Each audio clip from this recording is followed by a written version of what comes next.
Bienvenidos a la Iglesia Palabra Viva. Nuestra misión es hacer discípulos por medio de la palabra, para que vivan y den la vida obedeciendo y enseñando la voluntad de Dios, que es Jesús. Juan capítulo 13, versículo 1 en adelante, vamos a leer todos unánimes juntos. Antes de la fiesta de la Pascua, sabiendo Jesús que su hora había llegado para que pasase de este mundo al Padre, como había amado a los suyos que estaban en el mundo, los amó hasta el fin. Y cuando cenaban, como el diablo ya había puesto en el corazón de Judas Iscariote, hijo de Simón, que le entregase, sabiendo Jesús que el Padre le había dado todas las cosas en las manos y que había salido de Dios y a Dios iba, se levantó de la cena y se quitó su manto y tomando una toalla se la ciñó. Luego puso agua en el lebrillo y comenzó a lavar los pies de sus discípulos y a enjugarlos con una toalla con que estaba ceñido. Entonces vino a Simón Pedro y Pedro le dijo: Señor, ¿tú me lavas los pies? Respondió Jesús y le dijo: lo que yo hago, tú no lo comprendes ahora, mas lo entenderás después. Pedro le dijo: no me lavarás los pies jamás. Jesús le respondió: si no te lavare, no tendrás parte conmigo. Le dijo Simón Pedro: Señor, no solo mis pies, sino también las manos y la cabeza. Jesús le dijo: el que está lavado no necesita sino lavarse los pies, pues está todo limpio, y vosotros limpios estáis, aunque no todos. Porque sabía quién le iba a entregar. Por eso dijo: no estáis limpios todos. Así que después de que les hubo lavado los pies, tomó su manto, volvió a la mesa y les dijo: ¿sabéis lo que os he hecho? Vosotros me llamáis maestro y señor, y decís bien, porque lo soy. Pues si yo, el Señor y el maestro, he lavado vuestros pies, vosotros también debéis lavaros los pies los unos a los otros. Porque ejemplo os he dado para que como yo os he hecho, vosotros también hagáis. De cierto os digo, el siervo no es mayor que su señor, ni el enviado es mayor que el que le envió. Si sabéis estas cosas, bienaventurados seréis si las hiciereis. No hablo de todos vosotros, yo sé a quienes he elegido, mas para que se cumpla la escritura, el que come pan conmigo levantó contra mí su calcañar. Desde ahora os digo, antes que suceda, para que cuando suceda creáis que yo soy. De cierto os digo, el que recibe al que yo enviare, me recibe a mí, y el que me recibe a mí, recibe al que me envió. Vamos a orar pidiendo a Dios que obre con su palabra sobre nuestro espíritu, que la palabra cumpla el propósito para el cual el Señor la ha enviado. Yo creo que de todo el culto, esta es una de las oraciones más importantes, porque si la palabra que nosotros damos no llega a su espíritu, no se convierte en vida, entonces estamos en grave problema. Si usted deja que se encallezcan sus oídos, si usted deja que su corazón se endurezca, que se llene de grosura y no se arrodilla ante la palabra, entonces estamos en problemas. Vamos a clamar para que sea Dios obrando con su Espíritu Santo en nosotros, para que la palabra cumpla el propósito para el cual el Señor la ha enviado. Clamemos por nuestro espíritu. Padre Celestial, nosotros te damos gracias por tu palabra, que es la verdad. Tu palabra es verdad y nosotros estamos aquí reunidos en tu nombre, anhelando todas las cosas que vienen de ti, deseando de ti, Señor. Que nuestra copa, Señor, esté rebosando como lo cantábamos, Señor. Obra con poder ahora mismo, Jesús. Quita todo lo que el enemigo ha tratado de poner en nuestra vida. Él ha tejido, Señor, red para cazar nuestra alma. Él ha acechado, Señor, en el camino, haciéndonos trampas, Señor. Él, Señor, está obrando para matar, hurtar y destruir. Pero nosotros no tenemos excusa, porque mayor eres tú. Y tú has enviado tu Espíritu Santo, Señor, para pastorearnos y guiarnos a tierra de rectitud. Tú has puesto, Señor, los ángeles para que nos sirvan y nos guarden en el camino, Señor. Y además, Señor, tú has puesto tu iglesia como columna y baluarte de la verdad. Entonces que nosotros, Señor, busquemos nuestro socorro en ti y permitamos que tu obra se cumpla en nuestra vida. Por favor, Señor, ayúdanos para que nuestro corazón no se endurezca, nuestros oídos no se endurezcan, que en nuestro corazón no haya corazón malo de incredulidad para apartarnos de ti, Señor. Que no haya ninguna raíz de amargura, Señor, que nos aparte del Dios vivo. Sino que nosotros, Señor, entendiendo tu amor, Señor, nos arrodillemos y te amemos, Jesús. Ahora con poder, ahora mismo. Te lo pedimos, Señor, en tu santo nombre. Amén. Yo les he contado que estamos entrando ya en la parte final del Evangelio de Juan. Yo sé que todavía faltan 7 capítulos, pero en toda la historia es la parte final. Lo que sucede es que Juan toma el trabajo de relatarnos qué fue lo que habló Jesús la noche que fue entregado. Los otros evangelistas enfatizarán en la Santa Cena porque es un acto importante para la iglesia.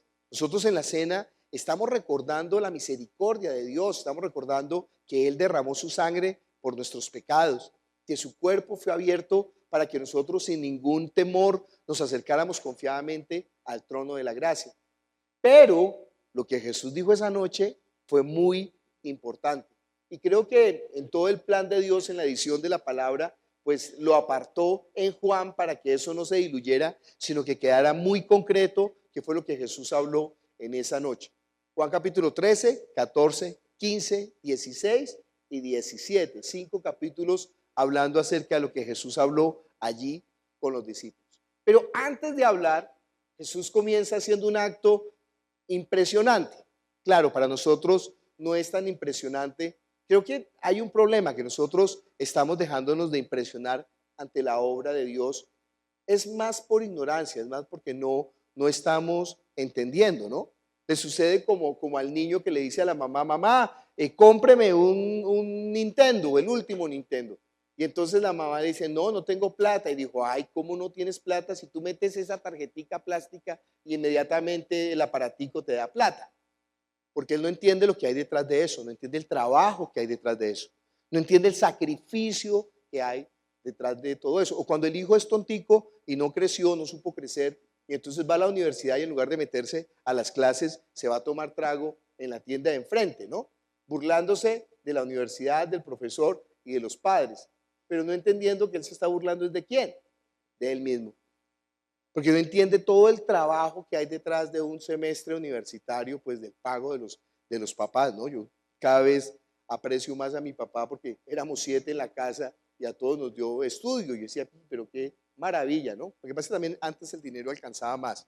Eso es práctica de los que dominan este mundo, que ya el dinero no alcanza. Entonces nosotros no entendemos, no estamos entendiendo lo que Dios está haciendo. Y Jesús hace actos para que nosotros podamos entender mucho más. Cuando habla que Dios se rebajó, que el verbo se hizo carne, entonces nosotros no entendemos. Pero si Dios, si Jesucristo, la palabra que se hizo carne, nos lava los pies, entonces nosotros ahí entendemos un poquito qué significa la misericordia de Dios, que Dios se rebajó. Lo que vamos a aprender hoy acerca de Dios es que Dios es misericordioso. Mire conmigo, por favor, el Salmo 40. Creo que es uno de los salmos más hermosos que hay en toda la Escritura. Es un salmo de confianza. Los editores de la Reina Valera le pusieron alabanza por la liberación divina. No sé en su versión qué título tenga. Alabanza por la liberación divina. ¿Tiene otro título en su Biblia? Me agrada hacer tu voluntad. Qué bonito título. Me agrada hacer tu voluntad, en el Salmo 40. ¿Tiene un título ese? No. ¿Una canción nueva? Bueno. Dice el Salmo 40, pacientemente esperé a Jehová y se inclinó a mí y oyó mi clamor y me hizo sacar del pozo de la desesperación, del lodo cenagoso. Puso mis pies sobre peña y enderezó mis pasos. Y puso luego en mi boca cántico nuevo, alabanza a nuestro Dios. Verán esto muchos y temerán y confiarán en Jehová. Bienaventurado el hombre que puso en Jehová su confianza y no mira a los soberbios ni a los que se desvían tras la mentira. Has aumentado, oh Jehová Dios mío, tus maravillas y tus pensamientos para con nosotros. No es posible contarlos ante ti. Si yo anunciare y hablare de ellos, no pueden ser enumerados. Sacrificio y ofrenda no te agrada. Has abierto mis oídos. Holocausto y expiación no has demandado. Entonces dije, he aquí, vengo, en el rollo del libro está escrito de mí, el hacer tu voluntad, Dios mío, me ha agradado y tu ley está en medio de mi corazón. He anunciado justicia en grande congregación. He aquí, no refrené mis labios, Jehová, tú lo sabes. No encubrí tu justicia dentro de mi corazón. He publicado tu fidelidad y tu salvación. No oculté tu misericordia y tu verdad en grande asamblea. Jehová, no retengas de mí tus misericordias. Tu misericordia y tu verdad me guarden siempre, porque me han rodeado males sin número, me han alcanzado mis maldades y no puedo levantar la vista. Se han levantado más que los cabellos de mi cabeza y mi corazón me falla. Quieras, oh Jehová, librarme, Jehová, apresúrate a socorrerme. Sean avergonzados y confundidos a una los que buscan mi vida para destruirla. Vuélvanse atrás y avergüéncese los que mi mal desean. Sean asolados en pago de su afrenta los que me dicen, ea, ea. Gócense y alégrense en ti todos los que te buscan. Y digan siempre los que aman tu salvación, Jehová sea enaltecido. Aunque afligido yo y necesitado, Jehová pensará en mí. Mi ayuda y mi libertador eres tú.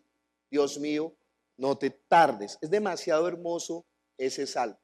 Fíjense que ese salmo está hablando de los soberbios. Hay gente que utiliza mucho esa palabra para su conveniencia. O sea, cuando alguien no hace la voluntad que él quiere, entonces le dice que es un soberbio. ¿Sí? Oiga, préstame una plata. No, no se la va a prestar. Soberbio. No fregues. Oiga, vaya y tráigame. Entonces, no, no, no. Soberbio. No, no, no.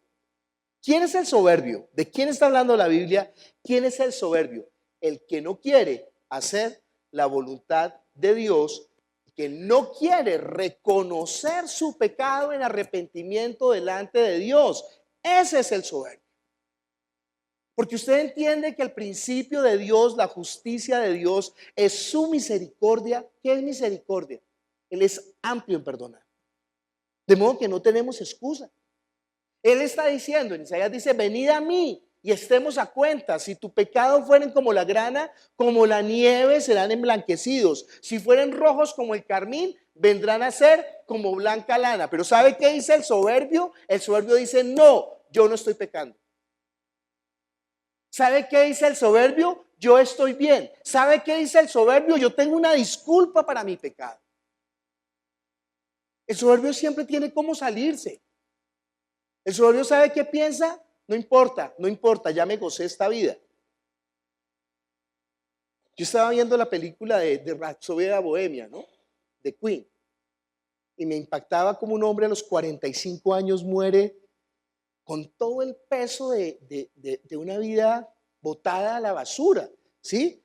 Una persona que tenía el don de poder subir 8 octavas, un cantante de ópera sube 4. Este hombre subía 8 octavas en su registro vocal. Pero a la vaciedad de su existencia no la pudo llenar sino con más vaciedad y con más pecado, para terminar muriendo tristemente. Uno ve los compañeros de él, pues eran juiciosos con su familia y estaban ahí con la esposa, pero el hombre no podía con su... Pero ¿cuál es el problema? Cuando nosotros que no podemos, ninguno de nosotros puede, y eso hemos de entenderlo, no nos acercamos a Dios a arrodillarnos. Ese es el soberbio. El que no quiere reconocer su falta y el que le echa la culpa a todo el mundo y no asume su propia culpa. Ese es un gran problema. Cuando el culpable siempre es ¿quién? El otro, las circunstancias, el país donde nació, la familia, el tiempo que le tocó, el trabajo que escogió, la profesión que determinó, la persona con la que se casó, los hijos que tuvo, el barrio donde vive, el carro que compró, todo tiene la culpa. ¿Menos quién? ¿Sabe a quién le está echando siempre la culpa el soberbio? A Dios. ¿Y Dios por qué? ¿No ha escuchado esa frase? Esa es la frase típica del soberbio. Y si Dios existe, entonces ¿por qué? Pero nunca está mirando a sí mismo. Pero este salmo de arrepentimiento es un salmo hermoso de David, donde está diciendo, pacientemente esperé en el Señor. No sé en otra versión cómo dice, no cierren las versiones nuevas, por favor. pacientemente esperé en el Señor. Puse mi esperanza en el Señor. Y dice, ¿y qué hizo el Señor? Se inclinó a mí, oyó mi clamor. Y me hizo sacar del lodo cenagoso, del pozo de desesperación. ¿Qué hace? Aquí está hablando de una imagen que es espectacularmente ilustrativa de qué es la misericordia. Porque el rey, el Señor, no tiene por qué inclinarse. Él es el Señor. Él es el rey. El reino, todo el mundo se inclina ante el rey, todo el mundo le tributa, todo el mundo se tiene que prostrar a sus pies. ¿Sabe cuál es la diferencia del rey de la Biblia? Todos los dioses del mundo están esperando solamente que los hombres les den una ofrenda. Pero ¿sabe qué es lo impresionante del Dios de la Biblia? Que es el Dios que tiene misericordia. Y esa misericordia significa que Él se inclinó a nosotros y metió su mano dentro del lodo cenagoso, dentro de la oscuridad, y nos buscó y nos tocó. No sé si alguna vez se le ha perdido algo dentro de un balde cochino, dentro de un agua puerca. Es asqueroso y dice, tengo que buscarlo, ¿no? Sí, el anillo de matrimonio se le cayó ahí en medio de la porquería. ¿Y qué hace? Pues tiene que meter en la mano y buscarle, y ay, qué cosa asquerosa, y saque el anillo, y ahora saque el anillo, y ahora lávese la mano con vinagre, ácido acético, vinagre es buenísimo, y alcohol, y el anillo ahí le echa de todo, y lo lava, y bueno, el anillo valía la pena, ¿no? ¿Usted entiende que nosotros para Dios valemos la pena de meter su mano en el lodo cenagoso y rescatarnos? Que nosotros somos la perla de gran precio para Él. Claro, para nosotros no, porque nuestra vida estaba sumida en el pecado, estaba ahí destruida, pero Él pensó en nosotros. Él dijo, vale la pena sacarlo, vale la pena rescatarlo, vale la pena derramarlas. El enemigo decía que no. Y el enemigo todavía nos dice a nosotros que no vale la pena. Pero todo el tiempo Jesucristo, cuando nosotros celebramos la cena, estamos recordando eso, que para Dios nosotros valemos la pena. Y que ha confiado en nosotros. ¿Usted cree que Él no nos conoce? Mejor que nosotros mismos. ¿Usted cree que no conoce nuestro corazón? Mejor que nosotros mismos. Pero Él dice, pero yo sé, como yo los hice, yo sé que puede. ¿Se acuerda con Job? Le he contado varias veces, ¿no? Y Satanás dice, tóquelo y verá que Él lo va a maldecir. Póngalo en prueba y verá que Él lo va a dejar. Métalo en aflicción, quítele la piel. Imagínese Satanás malvado, ¿no? Quítele la piel y verá cómo lo maldice a usted. Y Dios dice, tóquelo y quítele la piel y pruébelo. ¿Se cree esa confianza de Dios en nosotros? Yo no confiaría en nosotros, pero Dios confió en nosotros porque Él nos hizo. Y Él sabe, mire, es impresionante. El hombre es capaz de toda la maldad, pero también el hombre es capaz de toda la bondad. Sí, es verdad. Hubo uno que comió con él del plato y comiendo del plato levantó el calcañar y le estripó la cabeza. No la cabeza, pero lo pisó. El que le estripó la cabeza a Satanás fue Jesús. Pero lo pisó. Esa expresión es demasiado fuerte. El que comía conmigo del plato levantó contra mí, ¿qué? Su calcañar. Es Judas. Pero también quedaron 11 que hicieron la obra y que esa obra se sigue cumpliendo hasta el día de hoy. Si no, usted y yo no estaríamos aquí sentados. Si alguien no hubiera sido obediente al Espíritu Santo, si alguien no hubiera querido servir al propósito de Dios, usted y yo no estaríamos aquí sentados. Por eso cuánto amor a los que predican el Evangelio, ¿no? Por eso dice la Biblia, cuán hermosos ¿qué? Son los pies. Hoy estamos enfatizando en esto de los pies. Porque el pie suyo puede levantarse su calcañal puede levantarse contra Jesús, como Judas. O sus pies pueden ser hermosos para predicar ¿qué? el evangelio. Dice que él se rebajó, ¿no? Pacientemente esperé en el Señor, se inclinó a mí, oyó mi clamor y me hizo sacar del lodo de desesperación, del pozo cenagoso. Metió su mano, la mano del Señor es Jesús. El brazo del Señor es Jesús. Él es el que vino a rescatarnos. Mire conmigo Isaías capítulo 64. He contado lo especial que es Isaías 63 y 64, porque es la única expresión en el Antiguo Testamento donde se habla del Padre Nuestro. Y como el Padre Nuestro es tan importante en el Nuevo Testamento, que nosotros podamos decirle a Dios Padre Nuestro, ojalá usted pueda entender Padre Nuestro. Yo que usted entendiera Padre Nuestro, tendría toda la confianza en Él. Ya no esperaría en los hombres, ya no esperaría en nadie, ya solamente en Él pondría su confianza sabiendo que Él va a hacer. ¿Qué es lo que traba el propósito de Dios en nosotros? ¿Qué es lo que lo detiene? ¿Qué es lo que no permite que Dios cumpla su voluntad en nosotros? Que nosotros tenemos nuestro corazón en otro lugar, tenemos ídolos en nuestro corazón. Entonces no permitimos, ante esos ídolos sí nos arrodillamos, ante esos ídolos sí les servimos incondicionalmente, ante esos ídolos sí somos capaces de ir hasta el otro extremo y volver. Pero si supiéramos, ¿no? Le va a decir el Señor Jesús a Jerusalén, si supieras que hoy es el día de tu salvación, entonces tú me dirías, bendito el que viene en el nombre del Señor, pero no lo dirás sino hasta el fin. Israel va a tener que pasar toda la prueba y toda la gran tribulación y todo, y al final, todo Israel se volverá, todo Israel que esté vivo, ¿no? Usted entiende, se volverá al Señor. Pero usted va a ser tan terco como el mulo, usted va a ser tan duro como el asno, no va a querer recibir el amor de Jesús, lo va a rechazar, eso es lo que está hablando. Dice en Isaías 64, si rompieses los cielos y descendieras y a tu presencia se escurriesen los montes.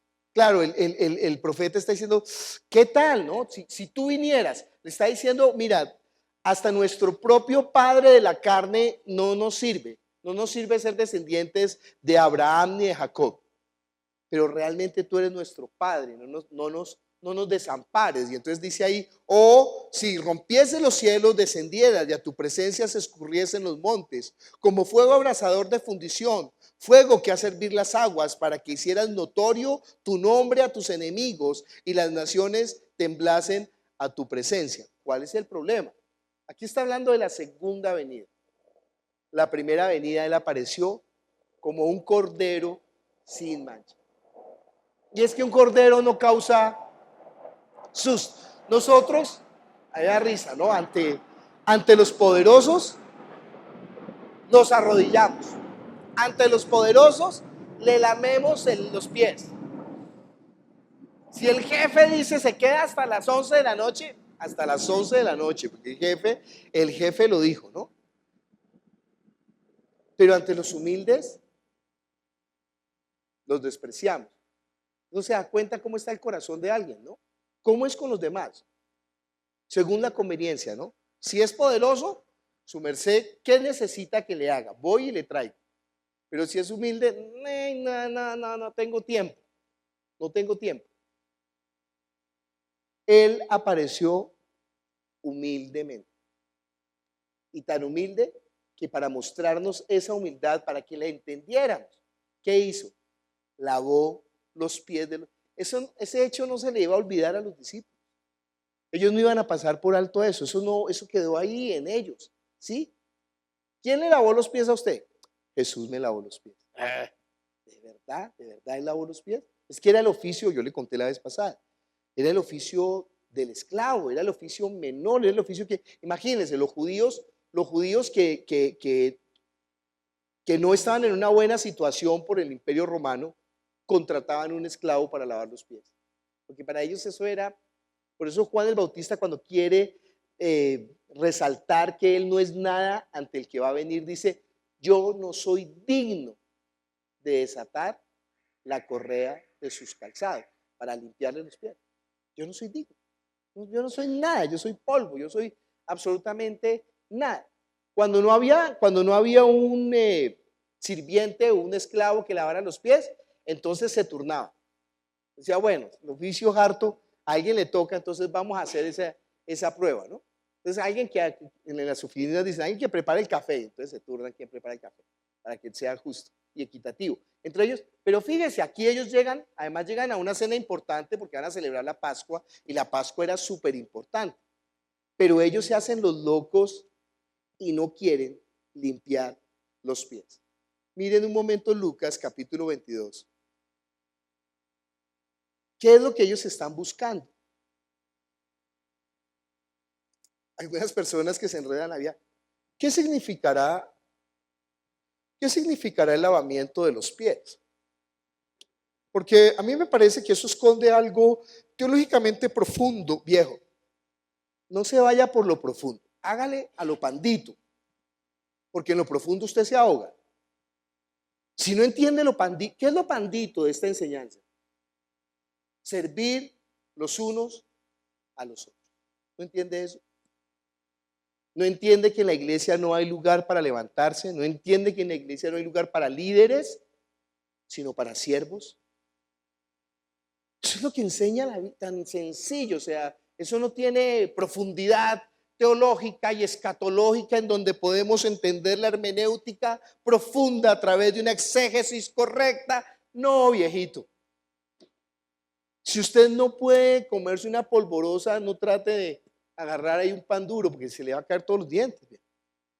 Toca sencillo. ¿Qué dicen en Lucas capítulo 22, versículo 24? Mire, ahí leen ustedes en 22 el complot para matar a Jesús. Después ahí dice, Jesús anuncia la negación de Pedro y ora en Getsemaní. O sea, esto es antes, justo antes de esta noche de la Santa Cena. ¿Sí? Y entonces ellos dicen, hubo también entre ellos una disputa sobre quién de ellos sería el mayor. Pero él les dijo, los reyes de las naciones se enseñorean de ellas y los que sobre ellas tienen autoridad son llamados bienhechores. Mas no así vosotros, sino sea el mayor entre vosotros como el más joven y el que dirige como el que sirve. Versículo 26 en tu versión. Pero entre ustedes será diferente. El más importante de ustedes deberá tomar el puesto más bajo y el líder debe ser como un sirviente. Es que el líder, pero bueno, tiene que ser como un sirviente, ¿sí? Una vez vi un afiche de una iglesia en donde decía que sea el líder, y entonces estaba un rey de una ficha de ajedrez y todos los peoncillos ahí y él vestido de rojo, y sea el líder. No, viejo, no entendieron. Una iglesia publicando un afiche de esos es que no entendieron, ¿sí? Eso es como si mostraran a Jesús con un abrigo de mink y como un reggaetonero, ¿no? El reggaetón no es del cielo, por eso. Te enseña es blin blin, no enseña a ser humilde. No ha visto los carros y las mujeres pero increíble, ¿no? Es feminista y baila reggaetón. Bueno, dice, ya estoy hablando bobadas, dice el versículo 26, mas no así vosotros, sino que el mayor entre vosotros sea como el más joven y el que dirige como el que sirve. Porque, ¿cuál es mayor? ¿El que se sienta en la mesa o el que sirve? No es el que se sienta a la mesa, mas yo estoy entre vosotros, ¿qué? Como el que sirve. ¿Usted entiende que es por su misericordia? ¿Usted logra entender que es por su... Mire, Él es el rey. Y nosotros estamos burlándonos del rey. Lo estamos haciendo un rey de burlas. Estamos aprovechándonos de su misericordia. Estamos tomando la gracia como si fuera barata, como si la sangre de Jesús no fuera el mayor precio que pudo pagar para salvarnos de nuestro pecado, para rescatarnos de nuestra condición del mundo, para sacarnos del pozo de desesperación de lo cenagoso. Dice la Escritura una expresión muy fuerte: nos ha acontecido lo del cerdo, que vuelve a revolcarse en el cieno, en el lodo cenagoso; lo del perro, que vuelve a revolcarse en el vómito. ¿Entiende qué es lo que nosotros no estamos entendiendo? Oiga, coja otra vez la tarjetica y métala, que eso saca plata como quiera, dice el niño. Pero eso es un niño, pero usted, diciéndole, derrama otra vez la sangre por mí, ¿usted entiende que no se puede? Que Cristo murió una vez y para siempre, y cada vez que tomamos la cena, estamos recordando eso, ese pacto que estableció, la seriedad de ese pacto, el valor de ese pacto, la importancia de ese pacto. Él derramó la sangre por nosotros, no fue el precio barato, no fue la gracia barata. No, no ha visto que uno va a comprar un café y una galletica, un croissant. Entonces, ¿cuánto es? Son 4.800. Y uno agarra los 200 y como el gran magnate lo pone ahí en la cajita de las propinas. Gracias. ¿Usted cree que el precio que él pagó es la propina? No es la propina. No es una propina. Es lo más alto que se podía pagar. La sangre de su hijo. Piensa en su hijo y piensa en la sangre de su hijo. Y piénseme si ese precio, inmediatamente María te abre los ojos por ese amor que le tiene a Cristian con Álvaro, ¿no? A Pipe, perdón. Piensa en la sangre de su hijo. Bueno, para los millennials, piensa en la sangre de su gato o en la de su perro. Como ya no, ¿sí me entiende? ¿Entiende cómo nosotros cambiamos lo que es verdadero por lo falso? Entonces, sí, es la sangre de su hijo la que fue derramada por nuestros pecados, no es la gracia barata. Entonces, estamos viendo ahí en ese Salmo 40, dice, versículo 12, porque me han rodeado males sin número, me han alcanzado, ¿qué? Mis maldades, y no puedo levantar la vista. Se han aumentado más que los cabellos de mi cabeza y mi corazón me falla. ¿Usted entiende qué es lo que pasa con la maldad nuestra? Tarde o temprano nos alcanza. Tarde o temprano. Nosotros pensamos que podemos burlarnos de Dios. Y lo que pasa es que esa maldad termina ¿qué? Alcanzándonos. Corren más rápido que nosotros. ¿A quién le va a echar la culpa, no? Si nosotros somos soberbios, ¿entiende qué es soberbio o todavía no entiende qué es soberbio?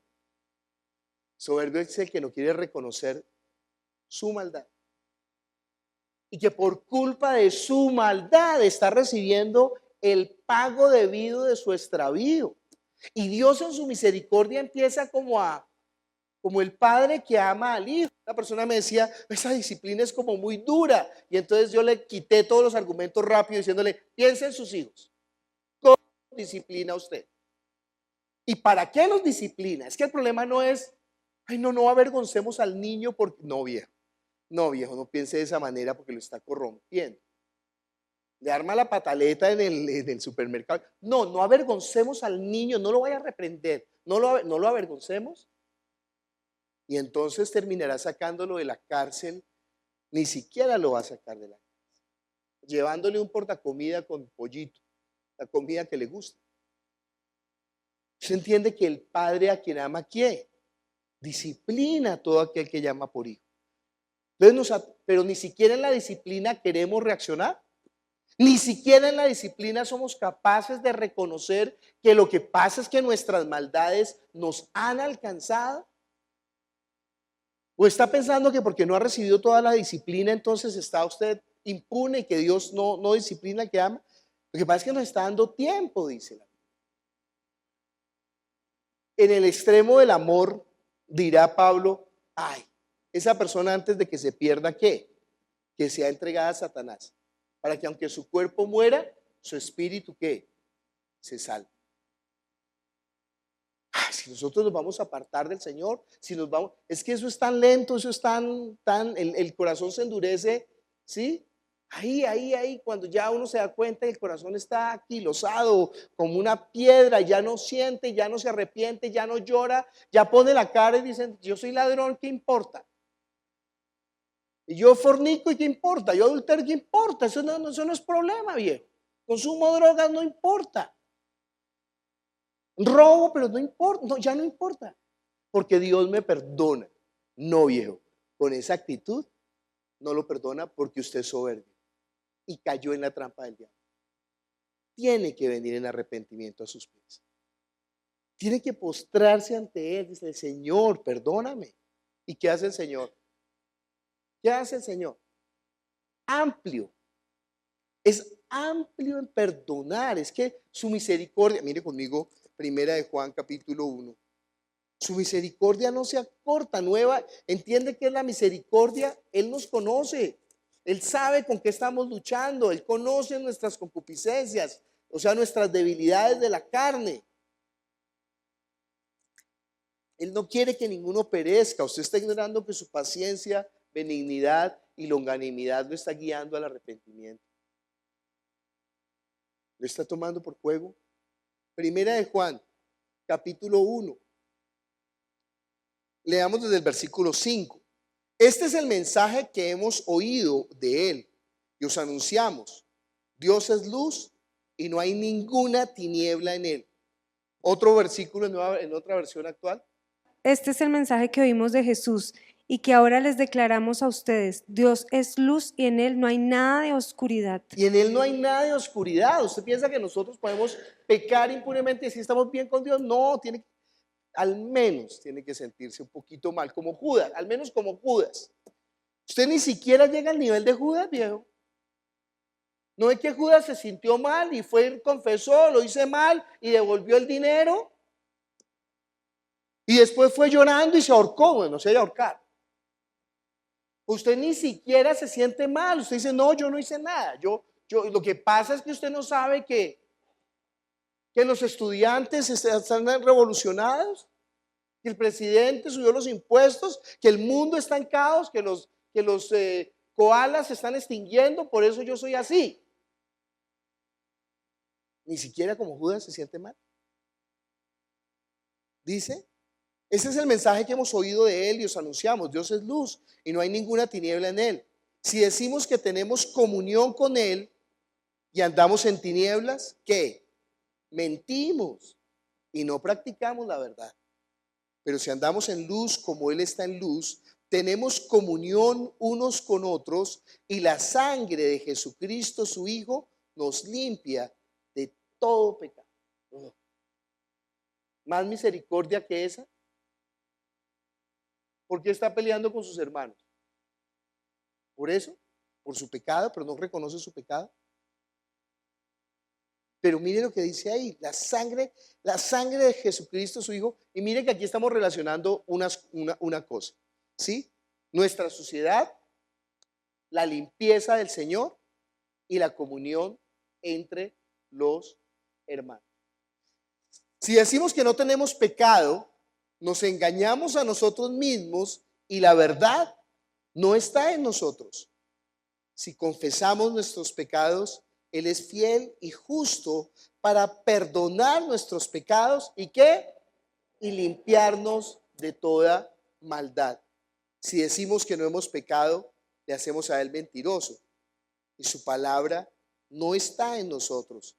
Hijitos míos, estas cosas os escribo para que no pequéis. Y si alguno hubiere pecado, abogado tenemos para con el Padre, a Jesucristo el justo, y Él es la propiciación por nuestros pecados, y no solamente por los nuestros, sino también por los de todo el mundo. ¿Se da cuenta cómo se relacionan esas dos cosas? Por un lado, la gracia, por un lado el perdón sin medida de Él. Por el otro lado, nuestra necesidad de reconocer ¿qué? Nuestro pecado. Y reconocer el pecado no es como Judas decir la embarré. Por eso le digo, usted ni en el nivel de Judas.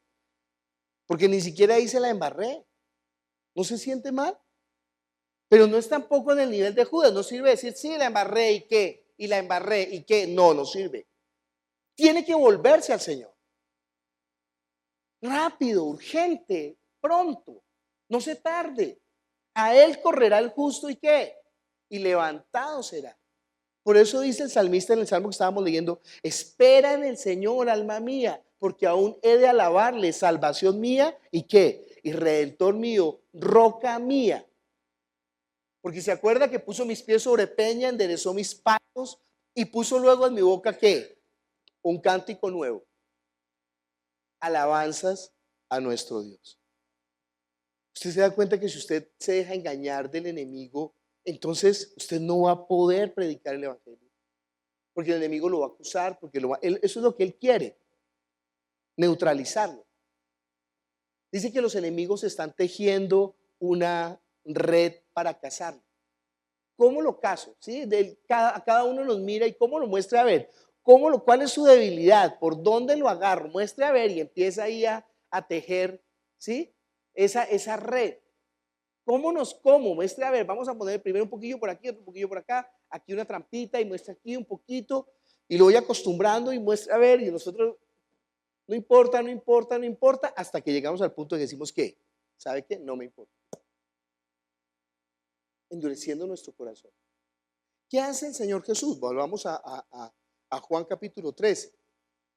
Hay tanto para decir de Juan capítulo 13. Insistiremos, no se preocupe. Dice Juan capítulo 13, versículo 6. Entonces Simón Pedro le dijo: Señor, ¿tú me lavas los pies?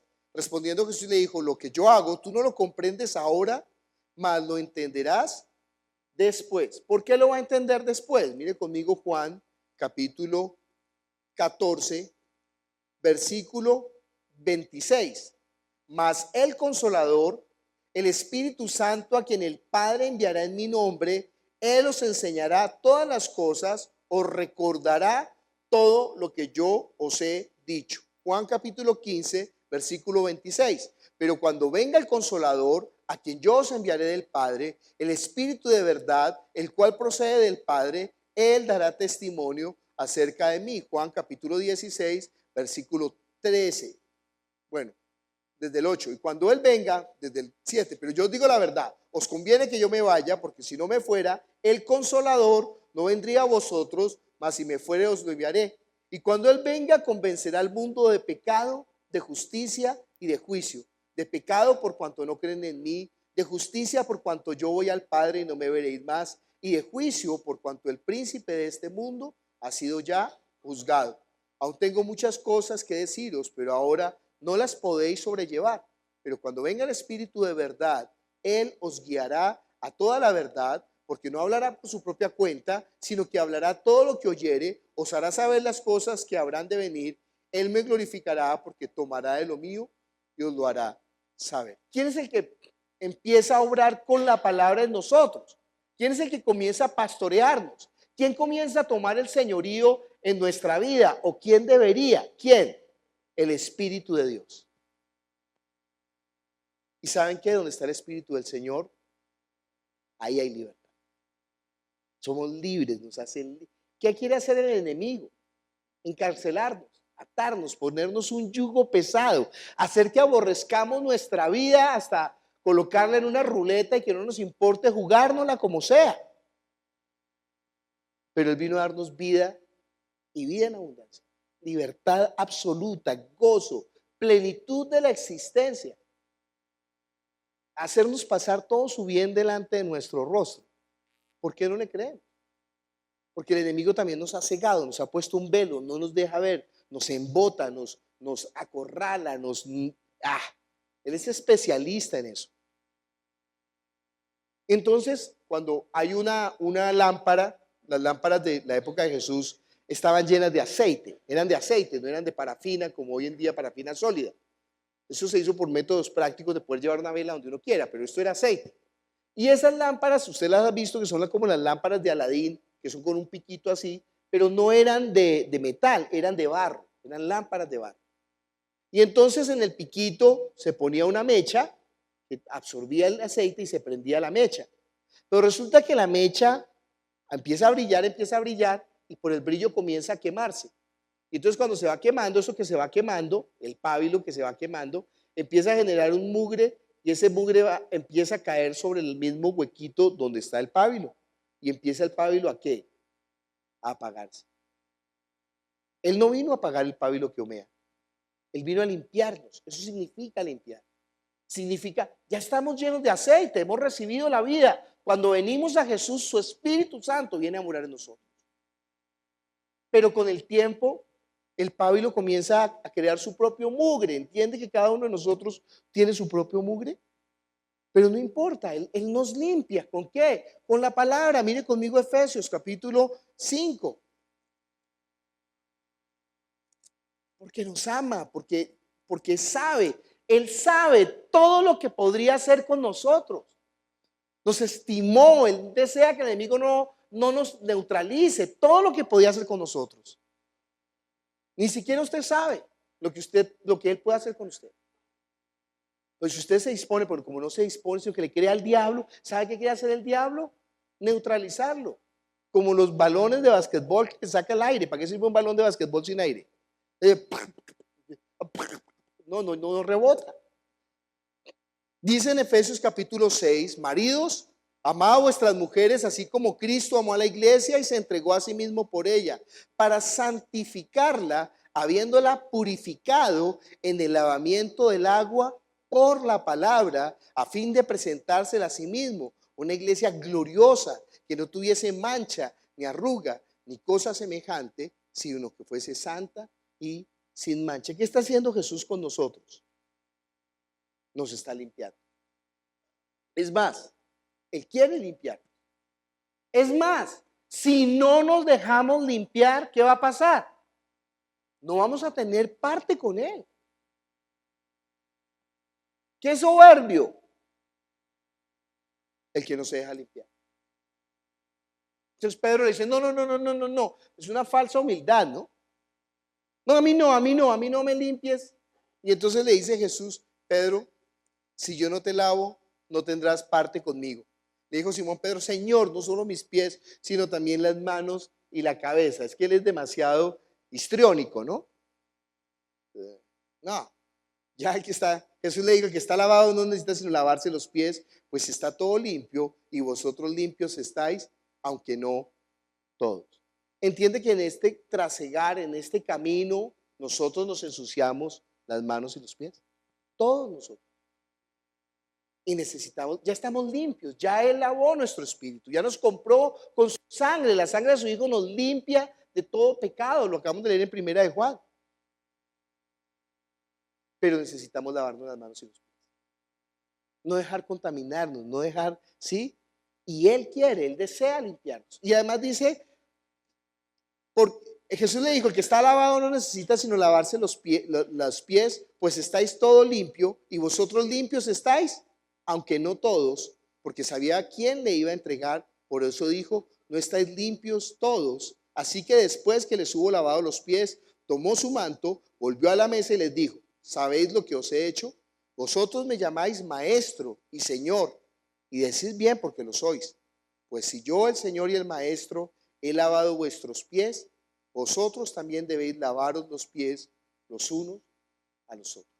Entiende que nosotros tenemos como iglesia que amarnos los unos a los otros, y ese amor significa limpiarnos los pies los unos a los otros, y limpiarnos los pies los unos a los otros significa exhortarnos los unos a los otros y enseñarnos los unos a los otros y animarnos los unos a los otros, entendiendo que fieles son las heridas del que ama. Una vez estábamos en grupo de alabanza y uno de los jóvenes se burlaba de su novia. Y entonces un líder de la alabanza, un líder, vino a hablar conmigo y me dijo, no, yo sé que él se burla de la novia y la novia era de la iglesia también y también de la alabanza. Entonces le dije, viejo, ¿y usted no le dice? Dijo, no, yo no me meto en esas cosas. Le dije, ¿y si fuera su hermana de la carne, usted sí le diría que el tipo se está burlando de ella? No, pues claro. Le dije, porque usted no ha nacido de nuevo. De modo que ella, que es cristiana, no es su hermana de verdad, ¿cierto? Nosotros tenemos una obligación de cuidarnos, de protegernos, de exhortarnos, de animarnos, de llamarnos, de corregirnos, de decir, venga viejo, no es por ahí. Y como estamos en este mundo posmoderno, eso ya no es políticamente correcto decirle a otra persona en lo que falla. Ya no se puede. No se puede decir los errores, no se puede, no, eso no es políticamente correcto. No se meta en lo que no le importa. Pues sépalo. Si usted es mi hermano, usted me importa. Y no podemos quedarnos parados. Le dijo Dios al vigía. Si usted está ahí y ve que su hermano va al pozo y no le advierte, la sangre de su hermano estará sobre su mano. Pero si usted le advierte y él en todo caso quiere meterse allá, bueno, usted ha librado su alma de su sangre. ¿Entiende eso? Fieles son las heridas del que ama. Vamos a orar. Padre Celestial, nosotros te damos gracias por tu palabra, que es la verdad. Póngase de pie delante del Señor. Él nos quiere limpiar, lavar, rescatar. Nosotros somos para Él de gran precio. La sangre de su Hijo derramó por nosotros. Él vino para darnos vida y vida en abundancia. Él es para nosotros nuestra suplencia, nuestro favor, nuestro Padre. Él quiere que estemos en la cama, cubiertos con su cobija, teniendo el pan seguro de los hijos. Él no quiere tratarnos como perros. Él no quiere que estemos afuera, Él quiere que estemos adentro. Nos amó por el puro afecto de su gracia, nos amó. Nos limpió, nos lavó, nos rescató del lodo cenagoso, nos buscó. Ahí dice en el Salmo, nos buscó y nos llamó. Y nos ha lavado y ha puesto nuestros pies sobre piedra y enderezado nuestros pasos. No podemos volver atrás. No podemos ser tan tontos. No podemos ser tan necios. No podemos ser tan locos. No podemos jugar con nuestra vida eterna. No podemos tomar la gracia como si fuera barata, la sangre como si fuera despreciable. No podemos tomar por inmunda la sangre del pacto. Sino que al contrario, debemos de tener nuestro corazón agradecido, sabiendo que Él anhela todo el bien para nosotros. No desprecie su disciplina, no la menosprecie, no sea soberbio, sino que al contrario, arrodíllese para publicar en la gran congregación, en la asamblea, su nombre. Anunciaré mi nombre a tus hermanos en medio de la congregación. Porque no quieren sacrificios que yo lo daría, no quieren holocaustos.